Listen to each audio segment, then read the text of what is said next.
Hey Bookaholics, so welcome back to another reading vlog. Today's vlog, we are doing another fantasy reader reads romance vlog.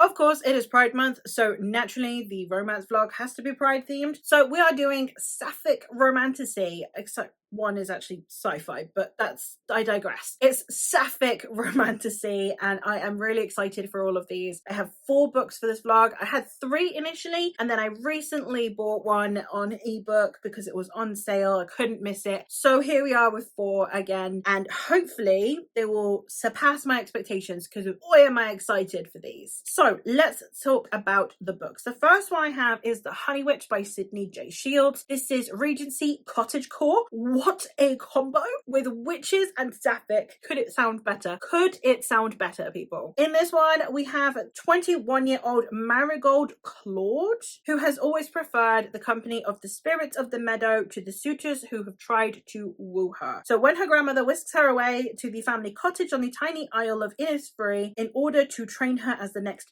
Honey Witch, she accepts immediately. But her newfound magic and independence come with a price. No one can fall in love with the Honey Witch. So when Lottie Burke, notoriously grumpy skeptic who doesn't believe in magic, shows up on her doorstep, Marigold can't resist the challenge to prove that her magic is real. But soon Marigold begins to care for Lottie in a way she never expected. When a dark magic awakens and threatens to destroy her home, she must fight for much more than her new home. The risk of losing her magic and her heart. Sounds great. Everything about it sounds great.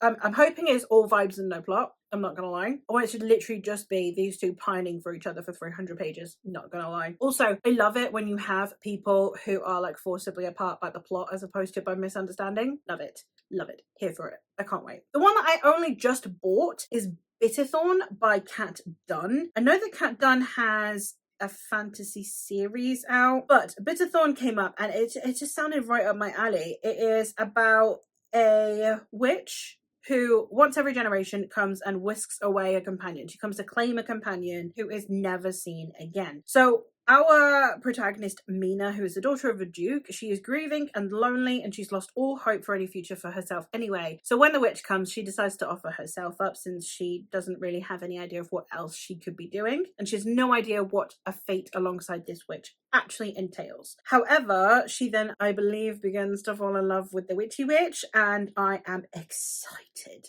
for this. Sounds like a Sapphic version of Uprooted. I have high expectations. I am starting with the week with 2 books. I have an ebook and I have a physical book. The ebook that I have is The Stars Too Fondly by Emily Hamilton. This one is the sci-fi one, so technically no romantasy, but it's Sapphic, so who cares? And it's a space odyssey, my favorite kind of sci-fi, not gonna lie. And the synopsis for this one goes, so here's the thing, Cleo and her friends really don't mean to steal the spaceship. They just wanted to know why 20 years ago the entire Providence crew vanished without a trace. But then the stupid dark matter engine started on its own. Now these 4 20-somethings are en route to Proxima Centauri and unable to turn around, while being harangued by a hologram that has the face and snide attitude of the ship's missing captain, Billy. Cleo has dreamt of being an astronaut all her life, and Earth is a lost cause at this point. So this should be one of those blessings in disguise that people talk about. But as the ship travels deeper into space, the laws of physics start twisting. Old mysteries come crawling back to life, and Cleo's initially combative relationship with Billy turns into something deeper and more desperate than either woman was prepared for. So I'm starting the week with that, and then I'm also starting the week with The Phoenix Keeper by Sarah McLean. This is one of the books that I am literally most excited to read. The amount of expectations I have on this book. And the thing is it's one of those books where it's like I have super high expectations, but it need to absolute bare minimum for me to love this. Like sometimes I read a book and I'm like, my expectations are so high that this book literally cannot ascertain those. This one, if all it does is do exactly what it says on the synopsis with no extra bells and whistles, this will be a 5-star read. It's an odd one, but I'm bloody excited for this one. This one is a magical zoo. It's giving me light academia vibes. It's got illustrations. It's Sapphic, light academia, and it has illustrations. Do you think I like Sapphic books? I'm getting the feeling I like Sapphic books. I'm in my gay era, okay? We have Welcome to San Tamculo Zoo of Magical Creatures. Ayla has spent her entire life dreaming of saving phoenixes. She pulled countless all-nighters at uni just to sneak a toe in the door of the breathtakingly competitive field of conservation, stumbling through failed romance and disastrous class presentations thanks to social anxiety, while also surviving a ferocious rivalry with the unbearably beautiful, insufferably hotshot Luciana. Somehow she actually did it. Landed her dream job as head phoenix keeper at the world-renowned zoo that inspired her as a child. Tasked with rescuing the critically endangered Simalo phoenix from the brink of extinction. There are just 2,000 or 3,000 problems. 1. She can't act sensibly around the charming dragon keeper Connor. 2. Her plans to revive the Phoenix program are more precarious than ever after a poacher attack at a neighbouring zoo. 3. Her best chance at success means teaming up with the star of the zoo, the universally adored Griffin Keeper, the hotshot showmaster of the most popular exhibit. And yes, of course, it's Luciana. Of course. This sounds like everything I want in a book. Like, literally, there needs to be no plot. Just that. I will read 1,000 pages of that. So I am excited. So excited. So yeah, all of these books are making me quiver with anxiety to read them immediately, and that's what I'm going to do. I'm going to read all my Sapphic books. I'm going to have a blast doing so, and yeah, I will check in as and when I read things. I will probably do 8 check-ins. It will be middle of the book, end of the book, middle of the book, end of the book, blah blah blah. Hopefully I have the absolute best time with this. Hey vlog, so it's Tuesday, so I thought I would check in. I am now halfway through the Phoenix Keeper. I've read parts 1 and 2, so that gets me to page 230, and this is just vibes. Like, this book is literally just vibes. I can completely understand how this would bore the pants off someone because it's just vibes, but I'm having a great time. In this story, we are following Ayla, who is the kind of head of the bird sanctuary in this preservationist zoo for magical creatures, and one of her main attractions is the phoenix. Now, in a neighboring zoo, like a nearby zoo, there has been an attack on the zoo, and therefore the female phoenix has died. So the zoo has requested that her female phoenix, be sent to this other zoo so that they can continue the preservation efforts. So then she sends out an email to the other zoo and also to the like head of magical creatures, like division, like the RSPCA but for magical creatures. She requests that instead the male phoenix be brought to her because she's aware that actually it's the females that are normally territorial, and it's normally the females that don't uproot, and it's the males that kind of go around searching for females. There's like a scientific explanation, but obviously also because she's very attached to this bird. So then basically she's kind of given somewhat the ultimatum of like, well, your exhibit doesn't attract as much attention as the other exhibit does, and we have to take into consideration funding. Is that other zoo going to lose funding for its exhibit on this phoenix when it's gaining more attention than your exhibit is on your phoenix? So surely it should go there. So basically from there, she needs to start amping up the interest in her exhibit because she's very autistic coded. She's not very good at speaking publicly. She has a very serious anxiety disorder. So she loves the animals and she loves all that part of the zoo, not so much the exhibit part of it. So she then has to team up with her university rival, who is in charge of the Griffin exhibit, which is their most popular one in this zoo. So we're kind of going from there, and I'm just here for it. I'm just here to be in this zoo. Like, if all we did was wander around this zoo, I'm fine with that, not gonna lie. It's contemporary. Release is giving contemporary vibes, the language that's used, etc., which is pretty cool as well, because normally a lot of these things tend to be older, like set in a olden time, and therefore, 1, we're not having to overcome gender prejudice, which is fantastic because that's annoying. 2, I don't think we're going to have to overcome homophobia, which again is something that often is portrayed, obviously because it's historically accurate, I understand, but it's not something we're going to have to overcome. So hopefully we can just get queer joy out of this without having to delve into homophobia. And then on top of that, I also think that it will work quite well because for me, I'm always hesitant when reading zoo stories specifically from the past, because either one, they show how animals were actually treated in these zoos, and that makes for not a very pleasant or fun atmosphere to then set a romance in, or two, it pretends that zoos have always been this just amazing loving place that is just a sanctuary and safe haven for animals, which is also not true. So neither of those options are great. So the kind of more modern setting that it's getting is great. I am really excited to continue. Again, I read half a book in a day. I did just sit there and read, and it was fun and I enjoyed it, and I've been carrying the book around with me all day, and now I'm finally going to get to sit down and read a little bit more. So that's the plan. Today I did go get my hair cut, so while I was waiting I did read a little bit of The Stars Too Fondly by Emily Hamilton. It's sad to say I'm not liking the writing style in this. Now, I am not the audience for this book. This is an adult book. It's not that. On my Kindle edition, I think it was maybe page 3 or 4, we got a mention of TikTok, and it's very dialogue heavy. Like, it opens with like a series of text messages that just feel very forced to me. I've never known anyone text each other that way. Now, again, that might just be a generational thing. I might just be too old for this book. I don't know. But this is in the far future. This is in like 2062 or something. We've still got TikTok, and people are still talking like, well, people have never talked like this, but I can't imagine that that's where our linguistic evolution is going to go. So that's not been the best. I've not really enjoyed the writing style. Again, I've read 4 chapters, and it's not blowing me away. I am not engaged with it at all, which is a real shame. I think that this has a place in the literary community. It's not one that I think is objectively bad. I just don't think this book is going to be for me. So I'm going to give it to page 100, and then we'll see if I end up being it or DNFing it. We shall see.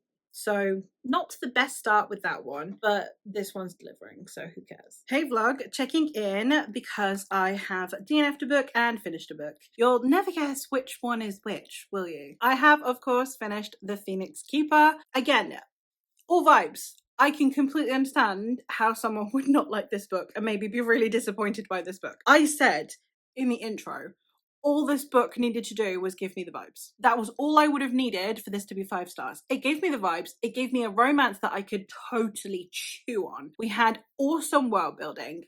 And on top of that, we had a prose style that really, really worked for my brain. I really liked the writing style in here because it was modern, but not in like a overdone, this is definitely 2025 writing. But at the same time, it didn't go into this like really archaic vibe. It did a really good job of feeling modern as well without necessarily being like definitely set in our world and definitely with like exactly the same technology that we have now. It was just fun. The tone was just, it works for the now. It feels modern because of the vibes. And I loved it.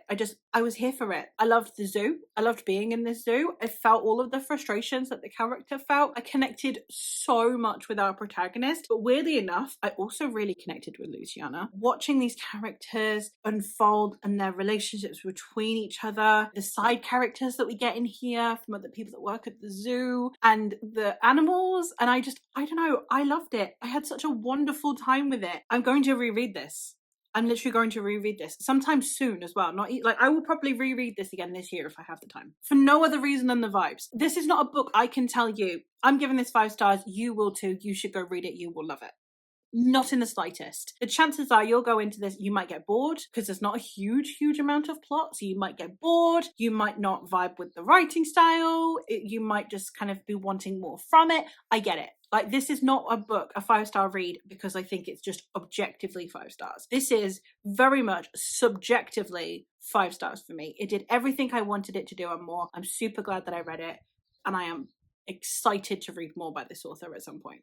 Fabulous time. On the other extreme, from 5 stars to DNF, of course, DNF, The Stars Too Fondly. I got past page 100. I think I got to 120 something. I got to, on this one, page 147. I've got to chapter 7. Anyway, I don't know exactly what that entails, because on Kindle books the pages are all over the place. I do not like the writing style, and the story is not good enough, and the characters are not engaging enough for me to tolerate the writing style. Basically, if a writing style doesn't work for me but I'm engaged in the story and I'm like, the intrigue is high, the plot therefore is like doing its thing and making me interested, be it on an intellectual level or on a curiosity level, I can continue. Likewise, if I am really engaged with the characters, so even if the writing style doesn't work for me, I really like the characters, there are emotional stakes involved, I want to see what happens to these characters, then I can also persevere. I cannot persevere with a bad writing style, and I'm not saying objectively bad, but bad for me writing style also have nothing to show for it. So I'm just calling it quits. That's far enough into the book for me to have made up my mind. I don't care. We're traveling through space, we're contemplating the end of the world, the fact that Earth is going to shit, and I have very recently been reading a lot of sci-fi books that have similar discussions. Like, Conversations just felt really surface level because it's a fun fluffy romance. Obviously my comparisons there are still there, and I'm not buying into the romance at the moment because it's an odd romance to try and get behind. So yeah, at the moment I haven't been vibing with it. It's not worth continuing, and I'm not going to. Which does lead me to the fact that now I need to pick my next book up, and I think I'm going to go with Bitterthorn next. It seems like the best option. I am really excited for this one because, again, it feels like Sapphic Uprooted. I really liked Uprooted. I had a great time with it. So I am dying to get to this one, and hopefully I will love it. It's my first cat done as well. I know that she's got quite a few books out, so hopefully it will be another author that I can get into, which will be very exciting. So yeah, very excited for this one. Hopefully I will be able to get to it today and maybe read it over the next couple of days. Again, romances normally don't take me any time at all. I do have my Jane Austen vlog going on in the background, which you will see much later in the month. So I am kind of chipping away at my Jane Austen reads as well. So it's possible that I will be taking a bit longer than usual with these vlogs. I've got so many things on my plate at the same time. I don't know why I do this to myself. But again, romances normally don't take me very long at all. So hopefully I'll be able to get to it and give you an update once I'm halfway. I kind of hate doing these kinds of check-ins, but I have finished. I've read all of Bitterthorn. I normally like checking in halfway, but I got halfway quite late last night, and then today has just been non-stop, and I have had a chance to read but not check in between, because it's like, well, I've been doing other things, basically. A full book check-in. I mean, in a way, I'm glad that I'm only doing one check-in, because I think that it would be kind of a one-trick pony on views. I don't think that my experience from the first half of this book to the second half have changed in any significant way that would have made it worthwhile doing 2 check-ins. But still,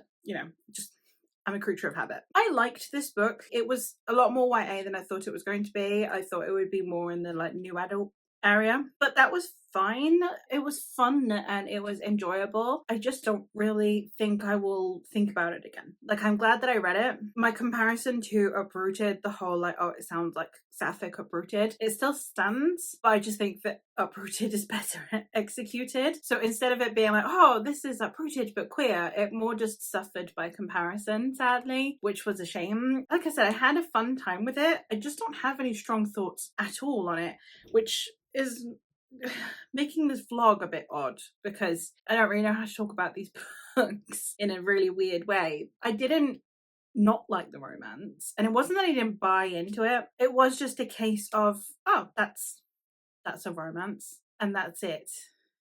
It's there, which is an odd one.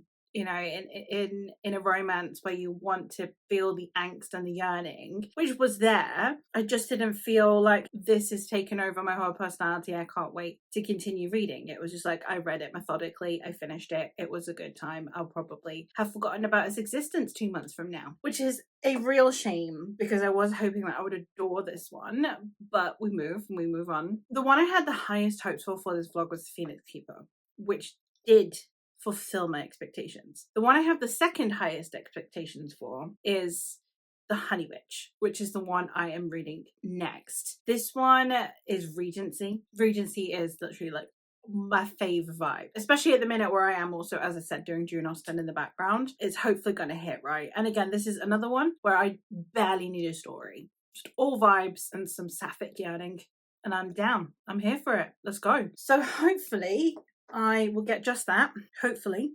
I will actually check in when I am halfway through this one and give you some thoughts. Let's see which ranks higher, the Phoenix Keeper or the Honey Witch. Hey vlog, so I have now gotten halfway through the Honey Witch, so I thought it was time I'd come and check in. I got through halfway yesterday, so it makes sense that I would check in this morning. I am really enjoying this. I've seen so many mixed reviews on this one, so many people that are super disappointed by it because they're expecting it to be a lot more folkloric or a lot more lyrical or whatever, especially because of the title and the artwork and stuff. By the time I'm getting to it, I knew that it was mostly a Regency inspired high fantasy setting with some loose witchy vibes. I am actually getting a lot more witchy vibes than I thought I would be, and I also really enjoy the Regency element when it comes to things like propriety, when it comes to expectations of marriage and rank, etc. So I have been having actually a really good time. In this first half, we have had it where our protagonist has been offered the position of becoming a honey witch, especially given that she does not think that she is ever going to find a man that she'd be willing to marry, and therefore there is no risk of this whole curse of you're not allowed to